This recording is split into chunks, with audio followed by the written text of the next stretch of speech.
पछिल्लो समसामयिक राजनीतिक घटनाक्रम र राष्ट्रिय सभाको निर्वाचन लगायतका विषयमा छलफल गर्न सत्ता गठबन्धनका शीर्ष नेताहरूको बैठक बालुवाटारमा बस्यो। प्रधानमन्त्री प्रचण्ड, कांग्रेस सभापति शेरबहादुर देउबा र नेकपा एकीकृत समाजवादीका अध्यक्ष माधव कुमार नेपालबीच के भयो कुराकानी, यसको विषयमा पुरै जानकारी आजको समाचारमा हेर्नुहोस्। गुरुङ समुदायले नयाँ वर्षको रूपमा मनाउने तमु लोसार पर्व आज धुमधामका साथ मनाइँदै सरकारद्वारा सार्वजनिक बिदाको घोषणा। काठमाडौँको टुँडीखेलमा तमु लोसारको उल्लास, पोखरामा पनि उल्लास देखियो। लोसार विश्वकै वैज्ञानिक पर्व रहेको प्रधानमन्त्री पुष्पकमल दाहाल प्रचण्डको जिकिर। चाडपर्वले सामाजिक सद्भाव बढाउन मद्दत पुर्याएको कांग्रेस सभापति शेरबहादुर देउबाको धारणा। तमु लोसार जस्ता पर्वले विविधतामा एकता कायम गर्न महत्त्वपूर्ण भूमिका खेलेको राष्ट्रिय सभाका अध्यक्ष गणेश प्रसाद तेमिलसिनाको टिप्पणी। सरकारले संघीयता सम्बन्धी कानून तत्काल निर्माण गर्ने नेपाली कांग्रेसको भनाई। बालकुमारी घटनाको छानबिनका लागि सरकारले उच्च स्तरीय न्यायिक समिति गठन गर्नुपर्ने कांग्रेसको माग। राष्ट्रिय सभाको निर्वाचनमा अहिलेसम्म अवसर नपाएकालाई उम्मेद्वार बनाउन प्राथमिकता दिइने कांग्रेसको निर्णय। गठबन्धन नभत्किएसम्म पुष्पकमल दाहाल प्रचण्ड नै प्रधानमन्त्री हुने नेपाली कांग्रेसको स्पष्टीकरण। मेलमिलाप दिवस मनाउने परम्परागत शैली तोड्दै नेपाली कांग्रेसको मेलमिलाप दिवसमै पूर्वाग्रह। विपक्षी दललाई समेत बोलाउँदा राष्ट्रिय स्वतन्त्र पार्टी र राप्रपालाई निम्तो छैन। प्रचार विभाग प्रमुख मिन विश्वकर्मा भन्छन् उनीहरू हाम्रो मापदण्डमा परेनन्। पार्टीमा संवाद नगरी गठबन्धनमा गरिएको निर्णयको भारी पार्टीले बोक्दैन भन्दै कांग्रेस सभापति शेरबहादुर देउबालाई गगन थापाको चेतावनी। कांग्रेसका मन्त्रीलाई गगनले भने 8 महिनामा 8 कामको सूची दिनुस् जसले नागरिकको जीवनमा सकारात्मक परिवर्तन ल्यायो। कर्मचारीहरूलाई ग्राउन्ड ह्यान्डलिङको कुरा नउठाउन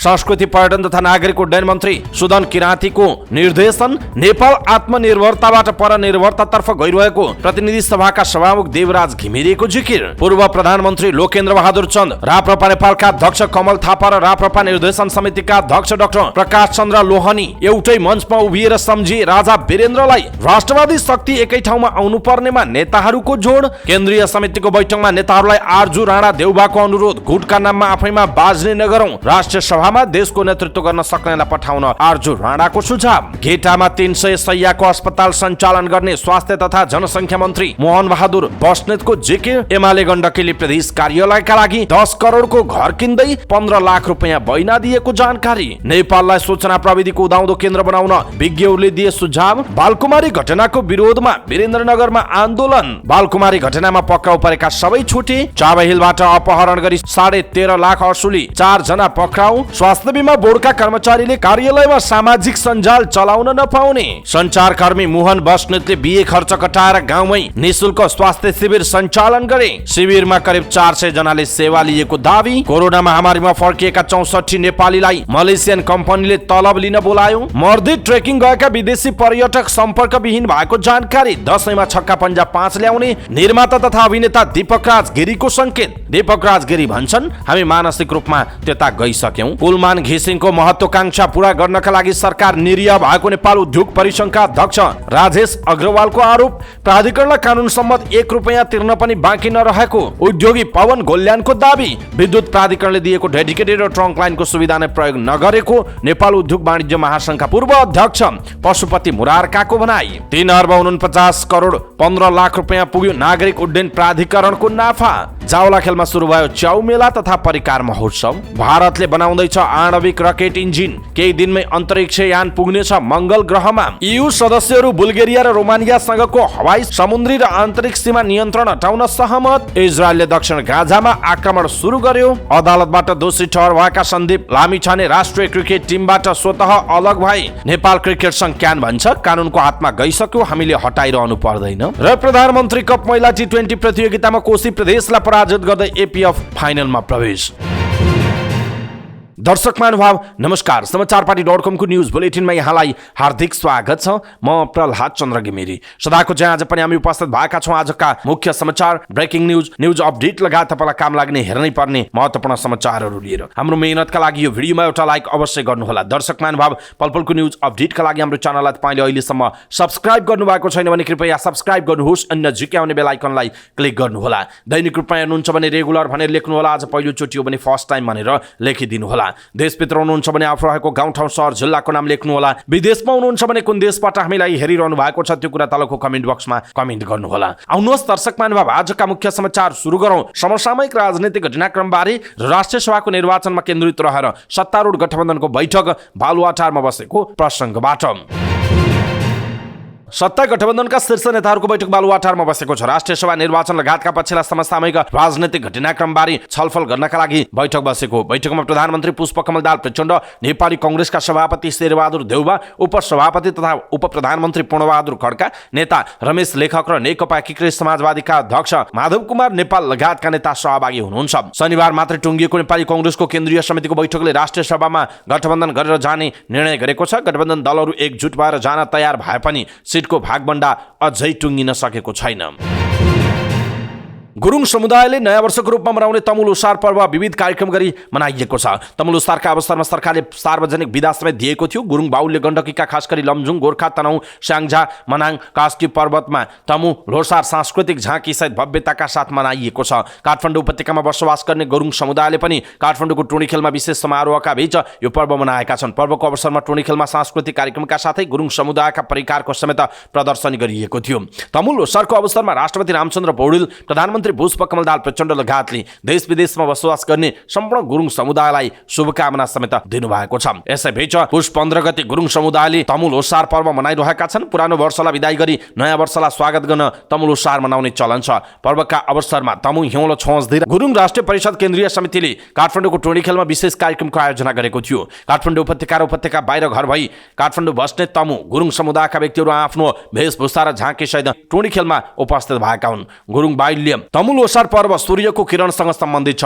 लोको अर्थ वर्ष र सारको अर्थ फेरिनु भएकाले वर्ष फेरिने दिनलाई तमुल लोसार भनिएको हो। तमुल लोसार गुरुङ समुदायले नयाँ वर्षका रूपमा भव्य रूपमा मनाउने गर्छन्। पुष 15 गतेको रात सबैभन्दा लामो हुने र त्यसपछिका रात घट्दै जाने भएकाले पनि यस पर्वको महत्त्व रहेको बताइन्छ। पर्वका अवसरमा सरकारले देशभर सार्वजनिक बिदा दिएको छ। दर्शक महानुभाव, यहाँहरू देश तथा विदेशमा रहनुभएका सम्पूर्ण महानुभावलाई तमुल लोसारको धेरै धेरै शुभकामना। विशेष गरी गुरुङ तमु समुदायका जो जतिले हेरिरहनु भएको छ, यहाँहरू सम्पूर्णलाई तमुल लोसारको धेरै धेरै शुभकामना छ।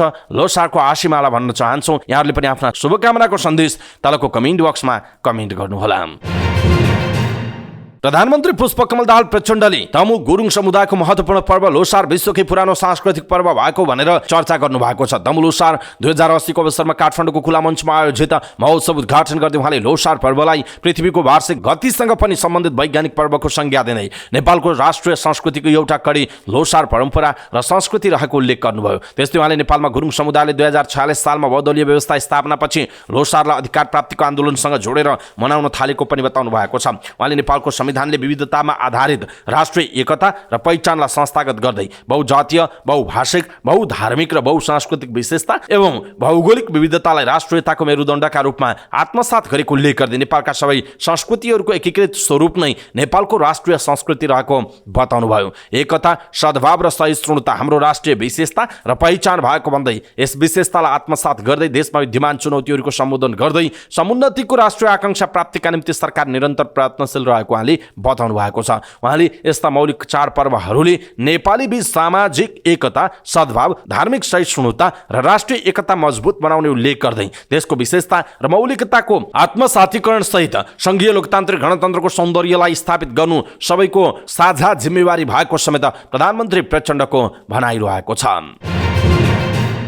यसैबीच नेपाली कांग्रेसका सभापति एवं पूर्व प्रधानमन्त्री शेरबहादुर देउवाले नेपालमा मनाइने विविध चाडपर्वले सामाजिक सद्भाव बढाउन मद्दत पुर्याउँदै आएको बताउनु भएको छ। तमु लोसारका सन्दर्भमा शुभकामना सन्देश जारी गर्दै सभापति देउवाले तमु लोसारले नेपाली समाजमा सद्भावना बढाउँदै आएको बताउनुभयो। तमु जातिको नयाँ वर्षको रूपमा मनाइने लोसारले आफ्नो धर्म, संस्कृति, रीतिरिवाज र परम्पराको संरक्षणमा लाग्न सबैलाई प्रेरित गर्दै आएको छ। यो पर्वले नेपाली समाजमा सद्भावना बढाउँदै आएको छ, देउवाले विज्ञप्ति मार्फत भन्नुभएको छ। उहाँले लोसारले मुलुकमा शान्ति, सद्भाव र समृद्धि ल्याउन समेत सबैलाई प्रेरणा दिने विश्वास व्यक्त गर्नुभएको छ। राष्ट्रिय सभाका अध्यक्ष गणेश प्रसाद तिमिल सिन्हाले तमु लोसार जस्ता पर्वहरू राष्ट्रको अमूल्य निधि भएको उल्लेख गर्दै यस्ता पर्वले विविधतामा एकता कायम गर्न महत्त्वपूर्ण भूमिका खेलेको बताउनु भएको छ। गुरुङ समुदायको नयाँ वर्ष एवं महान पर्व तमु लोसार 2080 को अवसरमा शुभकामना दिँदै अध्यक्ष तिमिल सिन्हाले पर्वले सामाजिक सद्भाव अभिवृद्धि गर्नमा योगदान पुर्याएको बताउनुभयो। यस्ता पर्वले नेपालभित्र र नेपाल बाहिर समेत नेपालीको मौलिक पहिचान र संस्कृतिको संरक्षण गर्दै राष्ट्रिय एकता प्रवर्धनमा महत्त्वपूर्ण भूमिका खेलिरहेको अध्यक्ष तिमिल सिन्हाको बुझाइरहेको भएको छ। उहाँले भन्नुभयो यी र यस्ता अन्य पर्वहरूले नेपालको विविधतामा एकता कायम गर्न महत्त्वपूर्ण भूमिका खेलेका छन्। यस्ता मूल्य निधिहरूलाई नेपालको आर्थिक सामाजिक रूपान्तरणमा उपयोग गर्नु आजको आवश्यकता हो। मुलुकभित्र रहेका यस्ता विविधता हाम्रो विकास र समृद्धिका लागि अवसर पनि हुन्, तसर्थ मौलिक चाडपर्व र परम्पराको संरक्षण गर्नु हाम्रो कर्तव्य हो भनेर उहाँले शुभकामना सन्देशमा भन्नुभएको छ। सत्तारूढ दल नेपाली कांग्रेसले संघीयतासँग सम्बन्धित कानूनहरू तत्काल निर्माण गर्न सरकारसँग माग गरेको छ। नेपाली कांग्रेसको हालै सम्पन्न केन्द्रीय कार्य समितिको बैठकले संघीयताको कार्यान्वयन र जनताको मौलिक हक कार्यान्वयनका लागि संघीयतासँग सम्बन्धित संघीय निजामती सेवा ऐन, संघीय प्रहरी ऐन, विद्यालय शिक्षा ऐन तत्काल पारित गर्न सरकारसँग माग गर्ने निर्णय गरेको हो। पार्टी केन्द्रीय कार्यालयमा पत्रकार सम्मेलन गरी पार्टीका प्रचार विभाग प्रमुख मिन विश्वकर्माले संसदमा पारित हुने क्रममा रहेका संघीयता सम्बन्धी ऐनहरू तत्काल पारित गर्न पार्टीले सरकारसँग माग गरेको जानकारी दिनुभयो। कांग्रेसले संघीयता कार्यान्वयनमा ढिलाइ हुँदा जनतामा निराशा छाएको उल्लेख गर्दै सरकारले त्यससँग सम्बन्धित कानून निर्माणमा ढिलाइ गर्न नहुने निष्कर्ष समेत निकालेको छ। यसैबीच सत्तारूढ प्रमुख घटक नेपाली कांग्रेसले बालकुमारी घटनामा छानबिनका लागि उच्चस्तरीय न्यायिक समिति गठन गर्न सरकारसँग माग गरेको छ।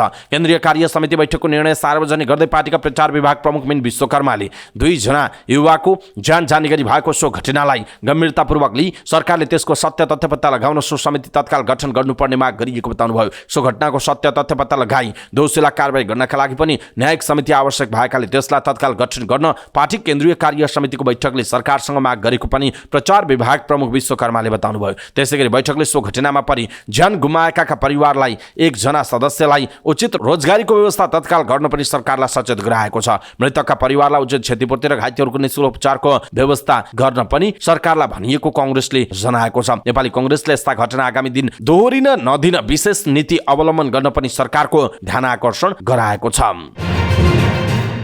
नेपाली कांग्रेसले राष्ट्रिय सभाको निर्वाचनमा हालसम्म कुनै पनि अवसर नपाएका योग्य तथा लोकप्रिय व्यक्तिलाई उम्मेदवार बनाउने कुरालाई प्राथमिकता दिने भएको छ। पार्टीको केन्द्रीय कार्य समिति बैठकको निर्णय सार्वजनिक गर्दै पार्टीका प्रचार विभाग प्रमुख मिन विश्वकर्माले पार्टीले राष्ट्रिय सभा निर्वाचनमा उम्मेदवार बनाउन सो कुरालाई प्राथमिकता दिएको बताउनुभयो। भौगोलिक जातीय क्षेत्रीय सन्तुलन संसदीय क्षेत्रमा योगदान दिन सक्ने पार्टी प्रति प्रतिबद्ध र स्वच्छ छवि भएकालाई राष्ट्रिय सभा निर्वाचनमा उम्मेदवार बनाउने मापदण्ड बैठकले तय गरेको पनि उहाँले बताउनु भएको छ। नेपाली कांग्रेसले यस अघि नै सो निर्वाचनमा गठबन्धन दलहरूको तर्फबाट साझा उम्मेदवार उठाउने निर्णय गरिसकेको छ। राष्ट्रिय सभाको रिक्त हुने 20 सिट मध्ये 19 सिटका लागि आगामी माघको 11 गते राष्ट्रिय सभाको निर्वाचन हुँदैछ।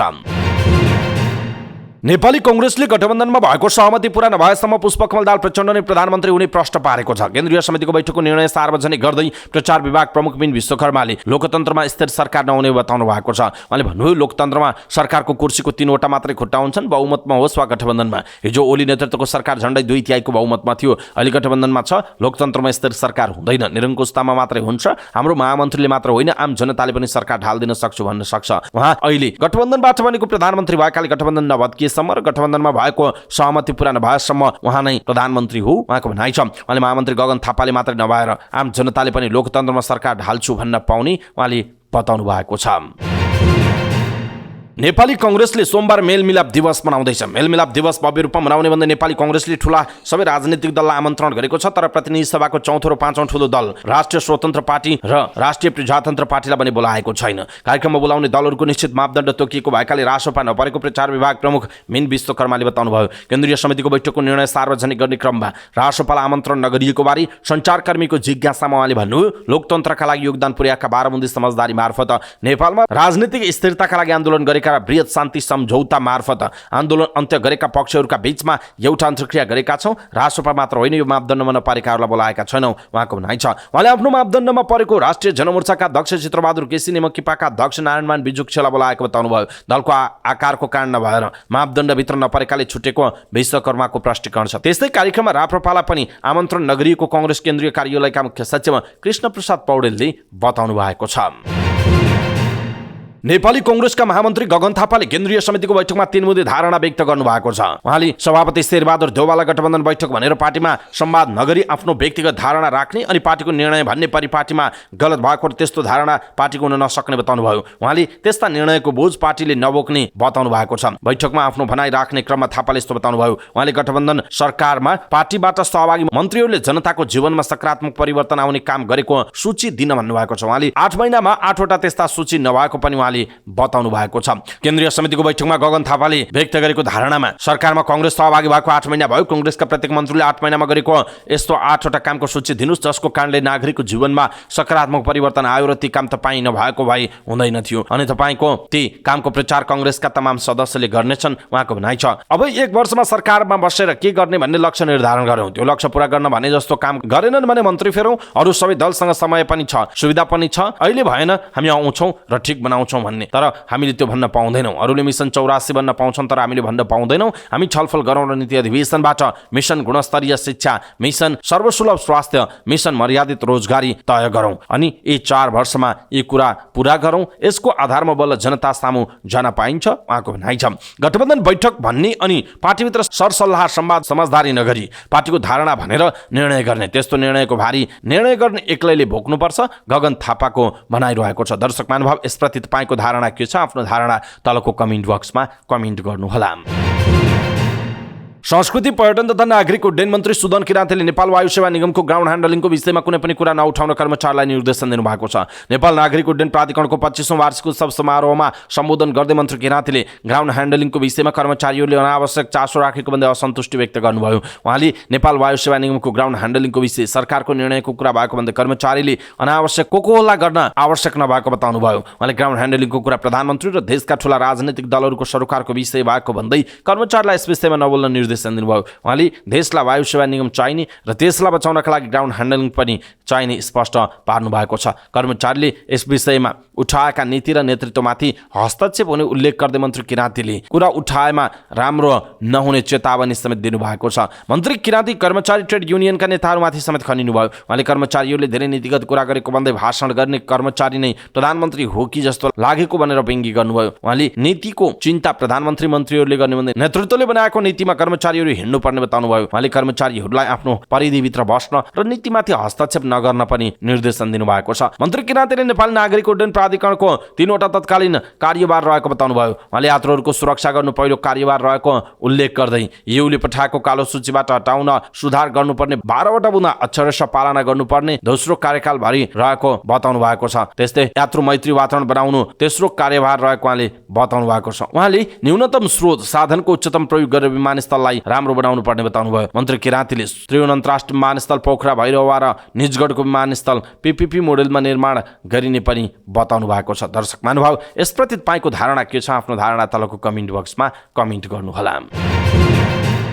प्रतिनिधि सभाका सभामुख देवराज घिमिरेले नेपाल दिन प्रतिदिन आत्मनिर्भरताबाट परनिर्भरतातर्फ गइरहेको बताउनु भएको छ। ललितपुरमा राष्ट्रिय च्याउ दिवस एवं च्याउ मेला तथा परिकार महोत्सव कार्यक्रमलाई सम्बोधन गर्दै उहाँले यस्तो बताउनुभयो। उहाँले नेपालमा पाइने च्याउहरूलाई प्रवर्धन र बजारीकरण गर्न जरुरी रहेको बताउनुभयो। उहाँले नेपाल जैविक विविधतालाई उपयोग गर्ने सन्दर्भमा धेरै नै पछाडि परेको जिकिर गर्नुभयो। उहाँले विदेशी च्याउलाई विस्थापित गरी स्वदेशी च्याउको बजारीकरण गर्न जरुरी रहेको उल्लेख गर्नुभयो। गत 10 वर्ष यता सरकारले च्याउ उत्पादक किसानलाई आवश्यक महत्त्व र स्थान दिन नसकेको उहाँले बताउनुभयो। सभामुख घिमिरेले अरू क्षेत्रको अनुसन्धानमा महत्त्व दिए जसरी नै नेपालमा पाइने च्याउहरूलाई अनुसन्धान गरी बजारीकरण गर्नुपर्ने कुरामा ध्यान दिन जरुरी रहेको बताउनु भएको छ।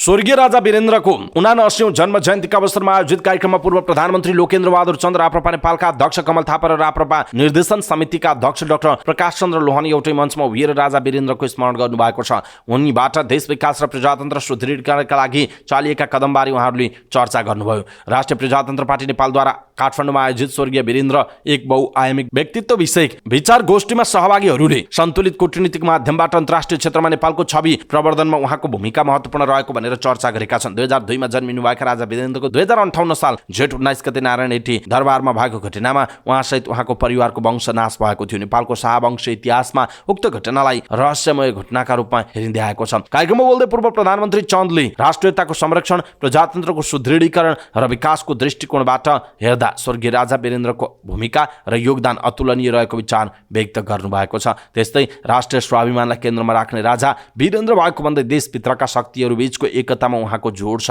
राप्रपा नेपालका अध्यक्ष कमल थापाले नेपालको राजनैतिक इतिहासमा मुलुकको आधुनिकीकरण र प्रजातन्त्रको जगला बलियो बनाउन राजा वीरेन्द्रबाट महत्त्वपूर्ण योगदान रहेको बताउनु भएको छ। अध्यक्ष थापाले राष्ट्रवादी विकासप्रेमी र लोकप्रिय राजा वीरेन्द्रबाट अन्तर्राष्ट्रिय समुदायमा नेपालको प्रतिष्ठा अभिवृद्धि गर्न अतुलनीय योगदान रहेको उल्लेख गर्नुभएको। पूर्व पश्चिम राजमार्गको पूर्णता, औद्योगिक विकास, अर्थतन्त्र सुदृढीकरण, जिल्ला सदरमुकाममा सडक जोड्ने उहाँको सोच र कार्य महत्त्वपूर्ण छ उहाँको भनाइ छ। राष्ट्रिय प्रजातन्त्र पार्टीका निर्देशक समितिका अध्यक्ष एवं पूर्व परराष्ट्र मन्त्री डाक्टर प्रकाश चन्द्र लोहनीले देश विकास र सन्तुलित परराष्ट्र नीतिका लागि राजा वीरेन्द्रले देखाएको बाटो अध्ययन गर्न सरकार र राजनीतिक शक्तिलाई सुझाव दिनुभएको छ। कार्यक्रममा राष्ट्रिय योजना आयोगका पूर्व उपाध्यक्ष रत्न शमशेर राणा र परराष्ट्रविद डाक्टर निश्चलनाथ पाण्डेले इतिहासको अध्ययन नगरी वर्तमानबारे बुझ्न नसकिने हुँदा राजा वीरेन्द्रबाट भएका कतिपय महत्त्वपूर्ण घटनाक्रमबारे आम नेपाली जनताले जान्न र थाहा पाउन जरुरी रहेको बताउनुभयो। सहभागीले राजा वीरेन्द्रले अमेरिका, रुस र चीन अनि भारतलाई सन्तुलित कूटनीतिका माध्यमबाट मिलाएर देश विकास र अन्तर्राष्ट्रिय क्षेत्रमा छवि उज्याउन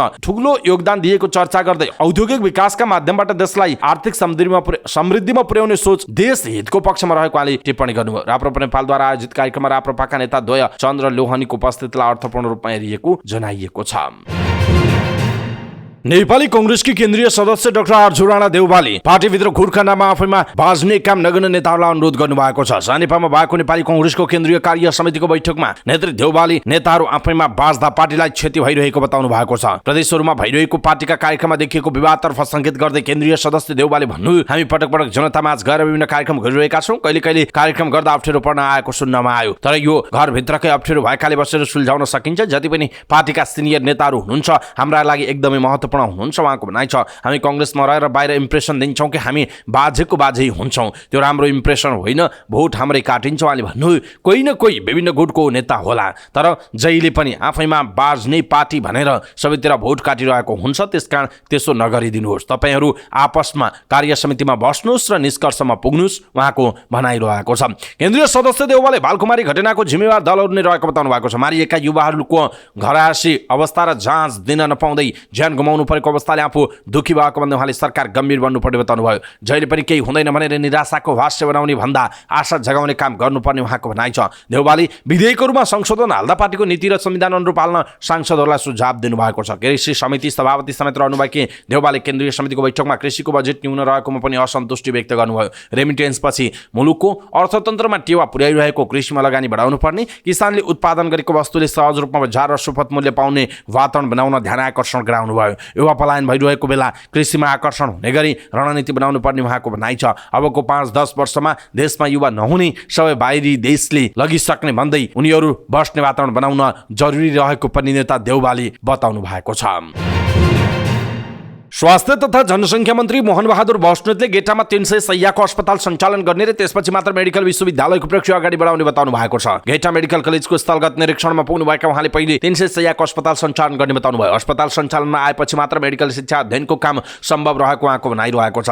गेटामा 300 शैय्याको अस्पताल सञ्चालन गर्ने कुरामा हामी लागि परेका छौँ, त्यसका लागि जनशक्ति व्यवस्थापनको पक्ष चुनौतीपूर्ण देखिएको छ। बस्नेतले भन्नुभयो, अस्पताल सञ्चालनमा ल्याएपछि बल्ल मेडिकल विश्वविद्यालयको काम अगाडि बढाउन सकिन्छ उहाँको भनाइ छ। मन्त्री बस्नेतले सुदूरपश्चिम प्रदेशमा चिकित्सक आउन नमान्ने हुनाले जनशक्ति व्यवस्थापन गर्न कठिन भइरहेको उल्लेख गर्नुभयो। कर्णाली प्रदेशमा तलबका अतिरिक्त भत्ता पाउने भएकाले चिकित्सक जान तयार भए पनि सुदूरपश्चिम आउन नमान्ने गरेको उहाँले बताउनुभयो। गेटामा मेडिकल कलेज सञ्चालन भएपछि जनशक्ति उत्पादनमा भूमिका खेल्ने विश्वास मन्त्री बस्नेतले व्यक्त गर्नुभएको छ।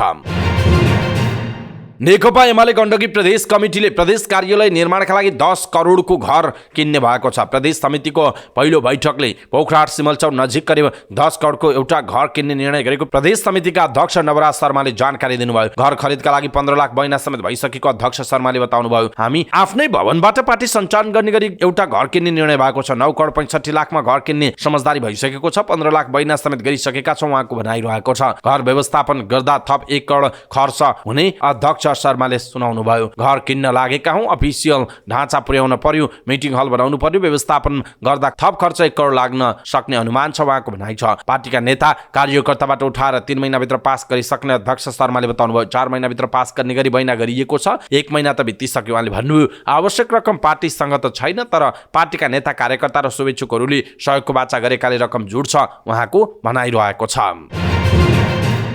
आयरल्यान्डमा भेला भएका नेपाली वैज्ञानिक प्रविधि विज्ञ र इन्जिनियरहरूले नेपाललाई सूचना प्रविधिको उदाउँदो केन्द्रको रूपमा विकास गर्न तथा नीतिगत तथा प्रक्रियागत सुधारहरू गर्न सुझाव दिएका छन्। डब्लिनमा आयोजित एक अन्तर्क्रिया कार्यक्रममा सम्बोधन गर्दै बेलायत नेपाल लगायतका संसारका 8वटा मुलुकहरूमा काम गरिरहेको सूचना प्रविधि आइटी सेवा प्रदायक परामर्शदाता कम्पनी जेनेस सोलुसनका प्रमुख कार्यकारी अधिकृत अञ्जनी फुयाँ लगायतले केही वर्ष यता नेपाल सूचना प्रविधिको उदाउँदो केन्द्रको रूपमा विकास भइरहेको बताएका हुन्। उहाँले आफ्नो कम्पनीले नेपाल बङ्गलादेश लगायत 8वटा मुलुकहरूमा काम गरिरहेको बताउँदै आफ्नो कम्पनीले नेपालमा क्लाउड कम्प्युटिङको बारेमा जनचेतना जगाउन र व्यवसायीहरूले त्यसबाट कसरी फाइदा लिन सक्छन् भन्ने विषयमा काम गरिरहेको बताउनुभयो। सन् 2019 देखि AWS एम्बेसडर तथा AWS उपभोक्ता समूह नेपालको अगुवाको रूपमा आफूले डिसेम्बर 2022 मा नेपालमै पहिलो पटक AWS कम्युनिटी डे आयोजना गरेको उहाँले स्मरण गर्नुभयो। यस्ता कार्यक्रमहरूबाट नेपालमा सूचना प्रविधिको क्षेत्रमा कार्यरत युवाहरूले एकअर्काबाट सिक्ने, सहकार्य गर्न विश्वव्यापी क्लाउड समुदायसँग जोडिने मौका पाएको पनि उहाँले बताउनु भएको छ। AWS एकाडेमीसँगको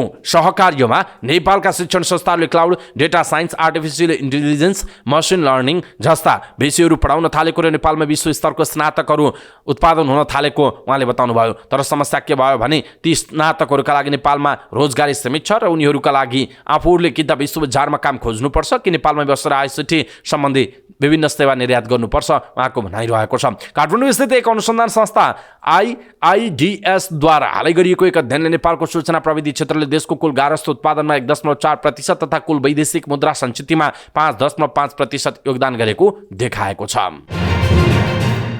ललितपुर स्थित बालकुमारीमा भएको प्रदर्शनको क्रममा 2 जनाको मृत्यु भएको विषयलाई लिएर सुर्खेतको वीरेन्द्रनगरमा आन्दोलन भएको छ। रोजगारी अनुमति प्रणाली EPS मार्फत कोरिया जनभाषा परीक्षाको आवेदन भर्न पाउनुपर्ने माग राख्दै भएको प्रदर्शनका क्रममा शुक्रबार प्रहरीको गोली लागेर दैलेखका माबु गाउँपालिका 6 का 23 वर्षीय सुजन रावत र अछामको चौरपाटी गाउँपालिका 1 का 22 वर्षीय वीरेन्द्र शाहको मृत्यु भएको थियो। शनिबारदेखि सुरु भएको आन्दोलन आइतबार पनि जारी रहेको थियो। माग पूरा नभएसम्म आन्दोलन नरोक्ने नवीन योगीले बताउनुभयो। आइतबार वीरेन्द्रनगरका मुख्य सडक एरी चोक, मंगलगढी र वीरेन्द्र चोकमा सरकारी सवारी साधन अवरुद्ध पारिएको थियो। निजी भने फाटाफुट्टा चलेका थिए। त्यस क्षेत्रमा प्रहरीको उपस्थिति बढाइएको थियो। आन्दोलनकारीले वीरेन्द्रनगरका मुख्य चोकहरूमा टार बालेर आन्दोलन गरेका हुन्। आन्दोलनलाई नेतृत्व गरिरहेका योगीले आक्रोशित हुँदै भन्नुभयो, यदि हाम्रो कुरालाई बेवास्ता गरियो भने युवा विद्रोह जनआन्दोलन तेस्रो चौथोको रूपमा अगाडि बढ्छ। यो आन्दोलनलाई सरकारले थेक्न सक्दैन उहाँको भनाइ छ। आन्दोलनकारीले पूर्वाधार मन्त्री प्रकाश ज्वाला र गृहमन्त्री नारायण काजी श्रेष्ठको राजीनामा मागेका छन्। मृतक युवाहरूलाई सहित घोषणा गर्न उनीहरूको माग छ। साथै पीडित परिवारलाई उचित शिक्षा, स्वास्थ्य, लालन पालनको सम्पूर्ण ग्यारेन्टी राज्यले गर्नुपर्ने जनाइएको छ। आन्दोलनमा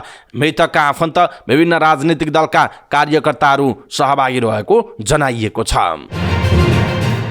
बालकुमारीमा भएको प्रदर्शनबाट पक्राउ परेका सबैलाई प्रहरीले छोडेको छ। दक्षिण कोरियाका लागि रोजगारी अनुमति प्रणाली EPS का सबै क्षेत्रमा परीक्षा दिन पाउनुपर्ने भन्दै भएको प्रदर्शनमा 70 बढी पक्राउ परेका थिए। पक्राउ परेका सबै शनिबार छुटिसकेको केन्द्रीय प्रहरी प्रवक्ता DIG कुबेर कडातले जानकारी दिनुभएको छ। स्रोतका अनुसार मुद्दा नचलाउने निर्णय भएपछि उनीहरूलाई प्रहरीले छोडेको जनाइएको छ। यसअघि सेफ बिल्डिङ क्षेत्रका लागि परीक्षा दिएका विद्यार्थीले उत्पादनमूलकका लागि पनि आवेदन दिन पाउनुपर्ने भन्दै गत शुक्रबार बालकुमारीमा प्रदर्शन भएको थियो। प्रदर्शनका क्रममा भौतिक पूर्वाधार तथा यातायात मन्त्री प्रकाश ज्वाला चढ्ने गाडी जलाउनुका साथै तोडफोड गरिएको थियो। सोही प्रदर्शनलाई नियन्त्रणमा लिने क्रममा दैलेखका सुजन रावत र अछामका वीरेन्द्र शाहको मृत्यु समेत भएको छ। उनीहरूको मृत्युपछि काठमाडौँ लगायत देशका विभिन्न ठाउँमा प्रदर्शन भइरहेको छ। आफन्तले सब उठाउन मानेका छैनन्। काठमाडौँको चावेलबाट एक व्यक्तिलाई अपहरण गरी 13.5 लाख रुपैयाँ असुलेको आरोपमा 4 जना पक्राउ परेका छन्। पक्राउ पर्नेमा काठमाडौँको माकलबारीका 42 वर्षका तेजमान तामाङ र 26 वर्षका सौगात तामाङ, थलीका 32 वर्षीय कर्मा छेवाङ थिङ र 38 वर्षका सम्राट भन्ने वीर तामाङ रहेका छन्। उनीहरू 4 जनाको स्थायी ठेगाना पनि सिन्धुपाल्चोक हो। 4 जनाको समूहले रसुवाका हिस्सी थापा तामाङलाई मक्सुर 10 मा चावेलबाट अपहरण गरेको जनाइएको छ। जबरजस्ती ट्याक्सीमा राखेर जंगलको बाटो हुँदै राति गागल फेदीको होटलमा राखेका थिए। हिस्सी थापा तामाङको चेक प्रयोग गरेर 13,50,000 निकालेपछि उनीहरूलाई छोडिएको जनाइएको छ। उनीहरूबाट छुटेपछि तामाङले दिएको झुरीका आधारमा प्रहरीले 4 जनालाई नियन्त्रणमा राखेको हो। हिस्सी हाइड्रोपावर कम्पनीमा काम गर्थे। उनीसँग चिनजान भएका व्यक्तिले नै अपहरण गर्न लगाएको प्रहरीको अनुसन्धानबाट देखिएको छ। तर घटनामा मुख्य योजनाकार मानिएका उनीहरू 2 जना भने फरार रहेको बताइएको छ। पक्राउ परेकाहरूले तामाङलाई अपहरण गरेको र रकम लिएको स्वीकार गरेका छन्। चेक साटेर आएको रकम 2 लाख रुपैयाँ आफूले बाँडेको र 5 लाख रुपैयाँ भने योजनाकार मध्येका एक दावाले लगेको बताएका छन्। यो घटनाबारे थप अनुसन्धान भइरहेको DSP हरि खतिवडाले जानकारी दिनुभयो।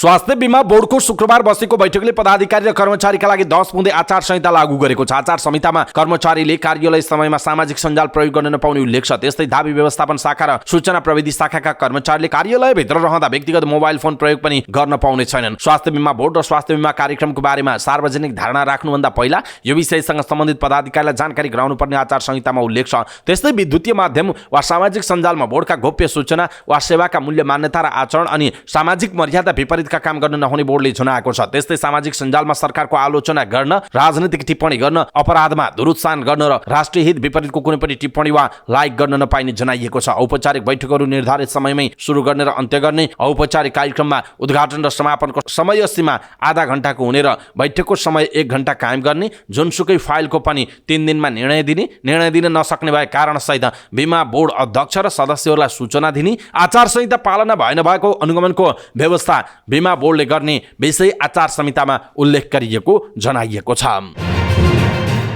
गुल्मीका एक युवाले आफ्नो विवाहको खर्चको रकम कटाएर गाउँमा निःशुल्क स्वास्थ्य शिविर सञ्चालन गरेका छन्। गुल्मीको रेसुङ्गा नगरपालिका भाड गाउँका सञ्चारकर्मी समेत रहेका मोहन बस्नेतले बिहेको भोज खर्च कटाएर गाउँमै विशेषज्ञ चिकित्सक सहितको एक दिने निःशुल्क स्वास्थ्य शिविर आयोजना गरेका हुन्। सुगर, प्रेसर, थाइराइड, दम, ग्यास्ट्रिक लगायतका समस्यामा रहेकी पम्फी विश्वकर्माले गाउँमा राखेको स्वास्थ्य शिविरले लाभ मिलेको बताउनुभयो। निःशुल्क स्वास्थ्य शिविरमा भाडा गाउँका वडाका सँगै सदरमुकाम, तमघास र अन्य ठाउँबाट समेतका मानिसहरूको सहभागिता थियो। बिहेको भोजमा फजुल खर्च गर्नुभन्दा मानव सेवामा खर्च गर्नु उचित हुने भएकाले निःशुल्क स्वास्थ्य शिविरको आयोजना गरिएको सञ्चारकर्मी समेत रहनुभएका बस्नेतले बताउनुभयो। गत मक्सिर 13 गते विवाह गर्नुभएका बस्नेतले विवाहलाई भड्किलो नबनाई थोरै रकम भए पनि मानवीय सेवामा लगाएको बताउनु भएको छ। शिविरमा लुम्बिनी प्रादेशिक अस्पताल भुटवलका स्त्री रोग विशेषज्ञ doctor Navina Tiruwa, consultant physician doctor Shambhu Khanal, हाड जोड्नी तथा नसारोग विशेषज्ञ डाक्टर रमेश अरियाल र टाउको तथा मनोरोग विशेषज्ञ डाक्टर आसिम रेग्मी सहितले सेवा प्रदान गर्नुभयो। शिविरमा करिब 400 जनाले सेवा लिएका छन्। 49 जनाको भिडियो एक्सरे, 20 जनाको इसिजी, 108 जनाको सुगर जाँच, 43 जनाको युरिक एसिड जाँच,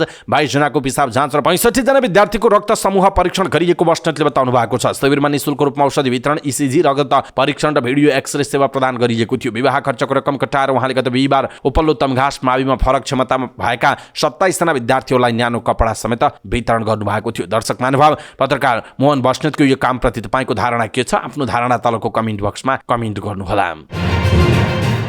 कोभिड-19 महामारीका बेला नेपाल फर्किएका 64 जना नेपाली श्रमिकलाई मलेसियाका 2 कम्पनीले तलब लिन बोलाएको जनाइएको छ। मलेसियाको भेन्चर अन्तर्गतका इन्टिटिस टेक्नोकम सिस्टम SDNBHD ले कोभिड संक्रमणका बेला नेपाल फर्किएर पुनः काममा जान नपाएका नेपाली श्रमिकहरूलाई तलब लिन बोलाएको हो। वैदेशिक रोजगार विभागले सूचना जारी गर्दै उक्त कम्पनीबाट तलब लिन बाँकी रहेका श्रमिकहरूलाई राजधानी नम्बर, सम्पर्क नम्बर, हालको ठेगाना र बैंकको खाता नम्बर सहित सम्पर्कमा आउन आग्रह गरेको छ। 2014 देखि कार्यरत नेपाली श्रमिकहरू कोभिडका बेला नेपाल फर्किएका थिए। त्यसपछि कम्पनीमा फर्कन नसकेपछि उनीहरूले तलब पाएका थिएनन्। कम्पनीले मलेसिया स्थित नेपाली दूतावास श्रमिकलाई सम्पर्कमा ल्याइदिनका लागि आग्रह गरेको थियो। कास्कीको पोखरा मर्दी ट्रेकमा 24 घण्टादेखि 1 जना विदेशी पदयात्री सम्पर्कविहीन भएको समाचार छ। शनिबार बिहान करिब 4 बजे मर्दी हाई क्याम्पबाट बेस क्याम्प हिँडेका मिचेल नाम गरेका स्विडेनी युवक सम्पर्कविहीन भएको माछापुच्छ्रे गाउँपालिका 8 का वडा अध्यक्ष राम गुरुङले जानकारी दिनुभयो। गाउँपालिकाले उठाउने पर्यटक शुल्क फर्म भरेर हिँडेका उनी साँझसम्म नफर्किएपछि खोजी तीव्र पारिएको वडा अध्यक्ष गुरुङले जानकारी दिनुभएको छ। आइतबार बिहानसम्म सम्पर्कमा नआएपछि उनको खोजीमा वडा प्रहरी कार्यालय बगरको नेतृत्वमा प्रहरी मर्दी बेस क्याम्प गएको जनाइएको छ। करिब 22-23 वर्ष ती युवकले गाउँपालिकाको पर्यटक फर्म पनि पुरा नभरेको पाइएको वडा अध्यक्ष गुरुङले बताउनुभयो। निर्माता तथा अभिनेता दीपक राज गिरीले आगामी दशैंमा छक्का पञ्जाको 5औं श्रृङ्खला ल्याउने संकेत गर्नुभएको छ। उहाँले आफू मानसिक रूपमा 5औं सिक्वल ल्याउने बाटोमा अगाडि बढेको बताउनुभयो। उहाँले भन्नुभयो, चाडबाडमा ठुला फिल्म आउनुपर्छ भन्ने लाग्छ। धेरै साथीभाइको सुझाव पनि छ। अहिले काम भइरहेको स्क्रिप्टलाई 5औं सिक्वल बनाउँदा मिल्ने पनि देखिन्छ, उहाँको भनाइ छ। आइतबार उहाँले आफ्नो फेसबुकमा सेयर गरेको एक तस्बिरले पनि आगामी दशैंमा छक्का पञ्जाको 5औं सिक्वल आउन सक्ने संकेत दिएको छ। यो तस्बिरको समय, सन्दर्भ र अर्थबारे जिज्ञासा राख्दा जवाफमा उहाँले भन्नुभएको छ, हामी मानसिक रूपमा त्यता गइसक्यौँ। हुन त यो दुबईमा खिचिएको फोटो हो जसले उहाँले छक्का पञ्जा श्रृङ्खलामा निर्वाह गर्ने राजाको चरित्रको झल्को दिन्छ। उहाँको तस्बिरमा उपलब्ध कमेन्टको आशय पनि अब छक्का पञ्जा आउनुपर्छ भन्ने छ। एउटा स्पष्ट कुरा के हो भने आगामी दशैंमा आमा सरस्वती मुभिजको एउटा फिल्म पक्का हुनेछ, चाहे त्यो वडा नम्बर 6 को सिक्वेल होस् या छक्का पञ्जाको। गिरीको अभिव्यक्तिले तस्बिरको टाइम एन्ड स्पेस हेर्दा पनि छक्का पञ्जाको 5औं सिक्वेल आउने सम्भावना बलियो रहेको जनाइएको छ। नेपाल उद्योग परिसंघका अध्यक्ष राजेश अग्रवालले नेपाल विद्युत प्राधिकरणका प्रबन्ध निर्देशक कुलमान घिसिङको महत्वाकांक्षा पूरा गर्नका लागि सरकार प्रयोग भएको बताउनु भएको छ। डेडिकेटेड र ट्रङ्क लाइनका विषयमा जानकारी दिन व्यवसायीहरूले आयोजना गरेको पत्रकार सम्मेलनमा बोल्दै अध्यक्ष अग्रवालले यस्तो बताउनु भएको हो। उहाँले कुनै एउटा व्यक्तिको महत्वाकांक्षा पूरा गर्नका लागि प्रमाण बिना उद्योगी व्यवसायीहरूले डेडिकेटेड र ट्रङ्क लाइनको महसुल बक्यौता रकम उझाउन नसक्ने बताउनु भयो। उहाँले व्यवसायीहरूले डेडिकेटेड र ट्रङ्क लाइनको महसुल बक्यौताको प्रमाण देऊ पैसा तिर्छौँ भनिरहँदा पनि लाइन काटिनु गलत भएको बताउनु भयो। उहाँले नेपालमा उद्योग गर्नु अपराध हो भन्दै प्रश्न गर्नुभयो। उहाँले उद्योगीहरूलाई पछिल्लो समय विभिन्न सङ्घ संस्था वा सरकारी कार्यालयहरूमा जाँदा अपराधी तरहको व्यवहार गरिन थालेको महसुस हुन थालेको बताउनु भयो। उहाँले 61 वटा उद्योगीहरूले उद्योग खोलेर देशमा अपराध गरेको जस्तो व्यवहार राज्यले गरिरहेको उल्लेख गर्नुभयो। उहाँले देशलाई आत्मनिर्भर बनाउन रोजगारी सृजना गर्न र राजनीतिक नेता तथा कर्मचारीको मात्रै अधिकार हो भन्दै प्रश्न गर्नुभयो। उहाँले प्रमाण ल्याए विद्युतको महसुल तिर्न तयार रहेको पनि बताउनु भएको छ। उद्योगी पवन गोल्यानले आफूले प्राधिकरणलाई कानुन सम्मत 1 रुपैयाँ पनि तिर्न बाँकी नरहेको दावी गर्नुभएको छ। डेडिकेटेड र ट्रङ्क लाइनका विषयमा जानकारी दिन व्यवसायीहरूले आयोजना गरेको पत्रकार सम्मेलनमा बोल्दै उद्योगी गोल्यानले यस्तो बताउनु भएको हो। उहाँले विद्युत प्राधिकरणले कानुनी प्रमाण देखाए बिल भुक्तानी गर्ने बताउनु भयो। उहाँले सबैतिर रिलायन्स स्पिनिङ मिल्सले पनि 1 अर्ब 94 करोड तिर्न बाँकी रहेको भन्ने कुरा बाहिर आएको भन्दै मिल्सले विद्युत महसुलको कुनै पनि रकम तिर्न बाँकी नरहेको स्पष्ट पार्नुभयो। उहाँले अन्य धागो उद्योग समस्यामा परेका कारण त्यसको सजाय स्वरूप आफूलाई अतिरिक्त शुल्क दिन भनिएको दावी गर्नु भएको छ। उहाँले अब उद्योगी व्यवसायीहरू मजदुर सहित सडक आन्दोलनमा आएर रगत बगाउनु पर्ने हो भन्दै प्रश्न गर्नुभयो। उहाँले प्राधिकरणले उद्योगको नाममै तोकेर कति घण्टा लोड सेडिङ हुन्छ भनेर तालिका निकालेको भन्दै लाइन दिएको भाइ यो तालिका किन निकालिएको थियो भन्दै प्रश्न गर्नुभयो। उहाँले उद्योगहरूलाई विद्युत दिने नियत कहिले पनि नभएको उहाँले बताउनु भयो। उहाँले आफू कुनै पनि महिनाको विद्युत महसुल बाँकी नराख्ने ग्राहक रहेको उल्लेख गर्नुभयो। उहाँले कुलमान घिसिङले पत्रकार सम्मेलन गरेर सेन्टिमेन्टल कुरा गरेको बताउनु भएको छ। उहाँले उद्योग खोलेर 5000 नागरिकलाई रोजगार दिनु अपराध हो भन्दै प्रश्न गर्नुभयो। उहाँले उद्योगको लाइन काटेर 2 लाख श्रमिकको जागिर खोसेर राज्यले लगानी सम्मेलन गर्नु जायज नहुने उल्लेख गर्नु भएको छ। उहाँले सरकारले भएका उद्योगहरू सबै बन्द गराउने काम गरिरहेको बताउनु भयो। उद्योगी व्यवसायीहरू मजदुर सहित सडक आन्दोलनमा आएर रगत बगाउनु पर्ने हो भन्दै उहाँले आक्रोश पोख्नु भएको छ। उहाँले डेडिकेटेड र ट्रङ्क लाइनको महसुलको विषयमा 4 अर्बबाट 22 अर्ब देखाएर जनतालाई भ्रमित बनाउने काम प्राधिकरणले गरेको बताउनु भयो। उहाँले टिओडी बिलको जिम्मेवार प्राधिकरणले लिनुपर्नेमा व्यवसायीहरूलाई भारी बोकाउन गलत भएको बताउनु भयो।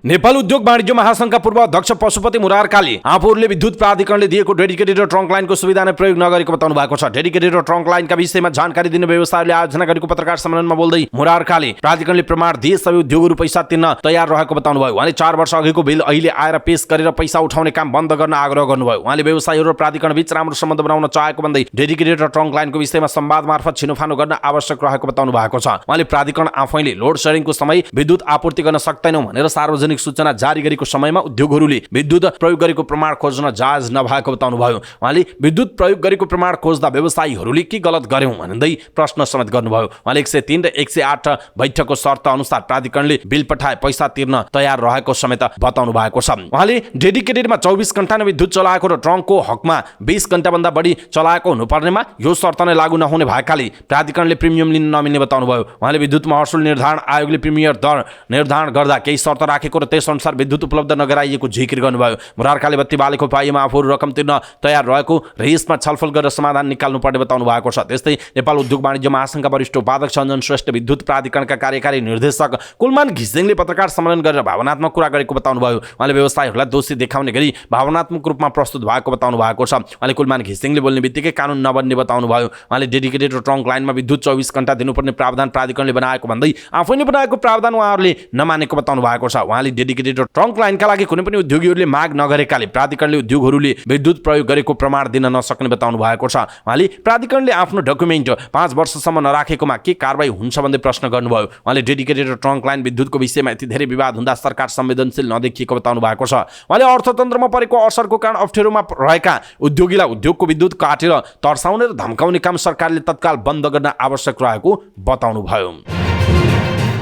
नेपाल नागरिक उड्डयन प्राधिकरणले गत आर्थिक वर्षमा 3 अर्ब 49 करोड 15 लाख रुपियाँ नाफामा गएको जनाइएको छ। नेपाल नागरिक उड्डयन प्राधिकरणको 25औं वार्षिक उत्सव कार्यक्रममा बोल्दै प्राधिकरणका महानिर्देशक प्रदीप अधिकारीले पछिल्लो 1 वर्षमा प्राधिकरणको सबै खर्च घटाएर खुद सञ्चालन मुनाफामा 3 अर्ब 49 करोड 15 लाख रहेको बताउनु भयो। उहाँले प्राधिकरणको आय एडोटिक तर्फ 11 अर्ब 72 करोड 17 लाख तथा नन एडोटिक तर्फ 1 अर्ब 78 करोड 86 लाख गरी जम्मा 13 अर्ब 51 करोड 3 लाख आम्दानी भएको बताउनु भयो। उहाँले पुँजीगत खर्च तर्फ 7 7 अर्ब 44 करोड 38 लाख, कार्य सञ्चालन खर्चतर्फ 4 अर्ब 22 करोड 79 लाख, आयकर तथा अन्य खर्च 4 अर्ब 15 करोड 5 लाख गरी 15 अर्ब 82 करोड 83 लाख खर्च भएको बताउनु भएको छ। उहाँले प्राधिकरण स्थापनाको पछिल्लो 25 वर्षमा हवाई उडान 192% वृद्धि भएको बताउनु भयो। प्राधिकरणका महानिर्देशक अधिकारी हवाई उडानमा यात्राहरूको संख्या पनि 364% र कार्गो पनि 100% वृद्धि भएको बताउनु भयो। उहाँले प्राधिकरणको आर्थिक वर्ष 2056-57 को आम्दानी 91 करोड 84 लाख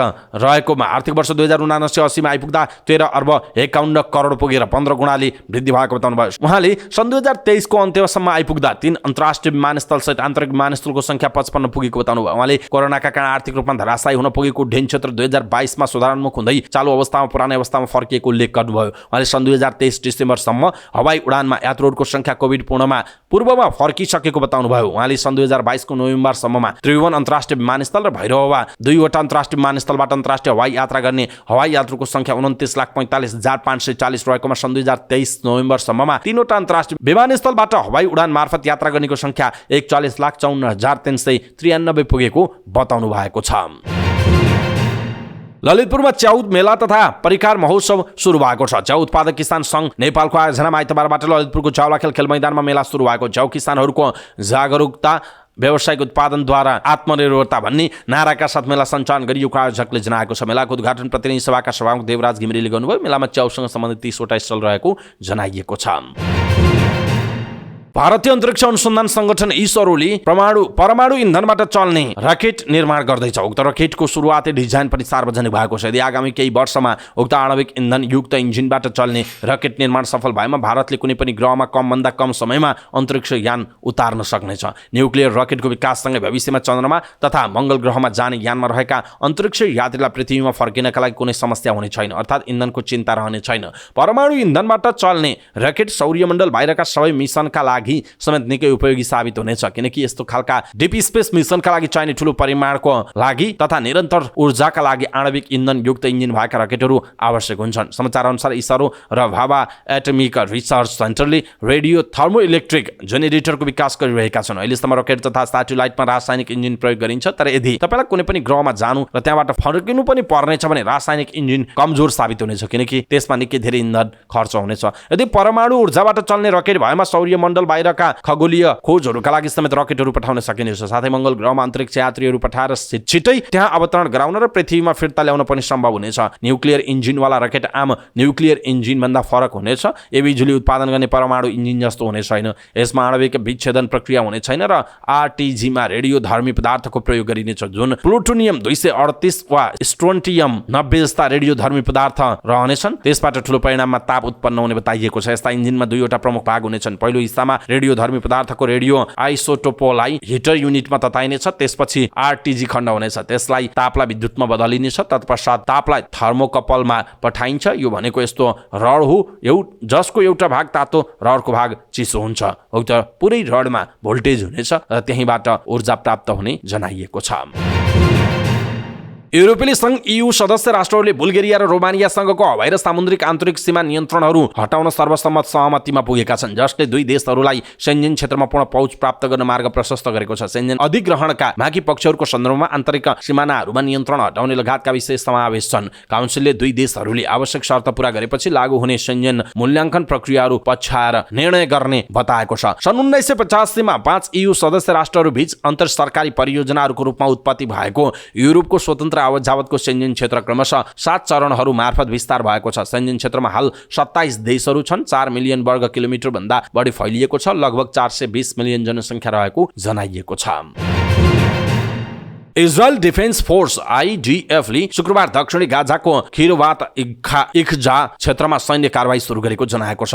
हमासले अक्टोबर 7 मा इजरायलमा आक्रमण गरेको इख्जा क्षेत्रमा इजरायलले आक्रमण सुरु गरेको जनाइएको छ। गाजामा अक्टोबर 7 देखिको आक्रमणमा हालसम्म 21,000 बढी प्यालेस्टाइनीको निधन भएको छ। हमासले पनि इजरायलमा करिब 1,200 इजरायली नागरिकको मृत्यु भएको जनाएको छ। जिल्ला अदालत काठमाडौँले बलात्कारमा दोषी ठहराएका सन्दीप लामिछाने राष्ट्रिय टिमबाट स्वतः अलग भएका छन्। नेपाल क्रिकेट संघले औपचारिक निर्णय नगरे पनि अदालतको फैसलापछि उनले राष्ट्रको प्रतिनिधित्व गर्न पाउने छैनन्। अदालतले शुक्रबार सन्दीप माथिको मुद्दामा फैसला सुनाउँदै उनलाई दोषी ठहराएको थियो। उनको सजाय निर्धारण भने भएको छैन। पुस 25 गते काठमाडौँ जिल्ला अदालतले सजाय तोक्ने जनाइएको छ। यद्यपि सन्दीपले जिल्लाको फैसला विरुद्ध थुना बाहिर रहेर पुनरावेदन गर्न सक्नेछन्। जेल नपरे पनि सन्दीपले नैतिक र कानुनी रूपमा राष्ट्रिय टिमबाट खेल्न नमिल्ने नेपाल क्रिकेट संघ स्रोतले बताएको छ। यद्यपि गम्भीर अभियोग प्रमाणित भएका खेलाडीले राष्ट्रिय टिमबाट खेल्न पाउने वा नपाउने बारे स्पष्ट कानुनी व्यवस्थाको भने अभाव छ। अब यो फैसला कायम रहउन्जेलसम्म उहाँले राष्ट्रको प्रतिनिधित्व गरेर खेल्ने अवस्था हुँदैन। क्यान उच्च स्रोतले भनेको छ। उहाँ आफै ब्याक भइसक्नु भएको छ। सन्दीपले शनिबार वीरगञ्जमा भएको प्रो क्लब च्याम्पियनसिपको फाइनलबाट पनि हात झिकेका थिए। उक्त प्रतियोगितामा पर्साको नेतृत्व गरेका सन्दीपले टिमलाई फाइनलमा पुर्याए पनि अन्तिम खेलमा उनी अनुपस्थित भएपछि पर्साले पराजय बेहोरेको छ। सन्दीप विरुद्ध जारी दर्ता भए लगत्तै उनलाई निलम्बन गरेको नेपाल क्रिकेट संघ क्यानले अदालतले गरेको फैसलापछि औपचारिक रूपमा केही बोलेको छैन। क्यान सन्दीपबारे कुनै निर्णय नलिने र फैसला कायम रहउन्जेल टिममा नराख्ने मनस्थितिमा देखिएको छ। क्यानका एक पदाधिकारीले भनेका छन्, अब कानुन अनुसार हुन्छ। हिजोको दिनमा आरोप मात्र लागेको अवस्था थियो। अब क्यानले कुनै निर्णय गरिरहनु पर्छ जस्तो लाग्दैन। अब उहाँले पुनरावेदन मार्फत सफाई पाउनेतिर ध्यान दिनुपर्छ उहाँको भनाइरहेको छ। एपीएफ अपराजित रहँदै प्रधानमन्त्री कप महिला टी20 प्रतियोगिताको फाइनलमा प्रवेश गरेको छ। कीर्तिपुर स्थित त्रिवी मैदानमा भएको पहिलो क्वालिफायर्समा कोशी प्रदेशलाई 52 रनले पराजित गर्दै एपीएफ फाइनलमा प्रवेश गरेको जनाइएको छ। टस हारेर ब्याटिङको निम्ति पाएको एपीएफले निर्धारित 20 ओभरमा 2 विकेट गुमाउँदै 139 रन बनाएको थियो। 140 रनको लक्ष्य पछ्याएको कोशी निर्धारित 20 ओभरमा 4 विकेट गुमाउँदै 87 रनमा सीमित रहेपछि एपीएफ 52 रनले विजयी भएको। कोशीका लागि अफसरी बेगमले सर्वाधिक 31 रन बनाइन्। उनले 48 बलमा 2 चौका र 1 छक्का प्रहार गरिन्। रुबिना छेत्रीले 22, ललित कला राजवंशीले 14 रन बनाइन्। विमला मल्लाह 6 रनमा अभिजित रहिन्। एपीएफका लागि रेखा रावल, सोनु खड्का, सुमन विष्ट र सितारा नामगरले 1-1 विकेट लिए। पहिला ब्याटिङ गरेको एपीएफका लागि इन्दु वर्माले 56 रनको अर्धशतकीय पारीसहित अभिजित रहिन्। उनले 50 बलमा 3 चौका र 1 छक्का प्रहार गरिन्। कप्तान सितारा नामगर 45 रन र ज्योति पाण्डेले 12 रन बनाए। रोमा थापा 18 रनमा अभिजित रहे। कोशीका लागि एकमात्र विकेट कप्तान रुबिना छेत्रीले लिइन्। दोस्रो खेल एलिमिनेटर 1 अन्तर्गत सुदूरपश्चिम र बागमती प्रदेश बीच हुने जनाइएको छ। यी दुई बीचको विजेताले कोशीसँग एलिमिनेटर 2 अन्तर्गत कोशीसँग खेल्नेछ। एलिमिनेटर 2 को विजेताले पुसको 18 गते फाइनलमा एपीएफसँग खेल्ने जनाइएको छ। अवस्था दर्शक महानुभाव समाचारपाटी.com को न्यूज बुलेटिन अहिलेका लागि यति नै। हामीले प्रस्तुत गरेका यी समाचारहरूप्रति तपाईँको धारणा के छ? आफ्नो धारणा तलको कमेन्ट बक्समा कमेन्ट गर्नुहोला। हाम्रो मेहनतका लागि यो भिडियोमा एउटा सानो लाइक अवश्य गर्नुहोला। दर्शक महानुभाव पलपलको न्यूज अपडेट हेर्नका लागि हाम्रो च्यानललाई तपाईँले अहिलेसम्म सब्स्क्राइब गर्नुभएको छैन भने कृपया सब्स्क्राइब गर्नुहोस् अनि नजिकै आउने बेल आइकनलाई क्लिक गर्नुहोला। समाचारपाटी.com को न्यूज बुलेटिन नेपाली समय अनुसार भोलि बिहान 5 बजे लिएर फेरि हामी उपस्थित हुनेछौँ। पलपलको न्यूज अपडेटका लागि समाचारपाटी.com हेर्दै गर्नुहोस्। नमस्कार।